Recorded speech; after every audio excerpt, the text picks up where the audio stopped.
How to apply discount codes on Shein. Let's get started. Launch your Shein app. Make sure you have already logged into your account. You will land to the shop page. Now, firstly, you have to purchase any of the item. So go ahead and select the item that you want to purchase. Just click on it. Then select the details of the item, color and size.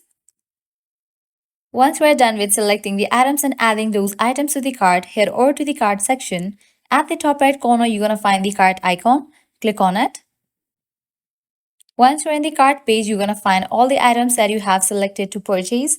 Now, what you have to do is click on the option of checkout. Once you land to the checkout page, firstly provide your shipping address, then select the shipping method, then scrolling down, select your payment method, and below that, you're going to find the option of apply coupon. Click on that option. Now, from here, you can easily apply your discount code. Here, type in the code and click on apply. With that, the code will be applied to your purchase and you'll get the discount. Click on continue and just for that you'll be good to go. So this is how you can easily apply discount codes on Shein. If this video was helpful, don't forget to like, share and subscribe to our channel. Thanks for watching.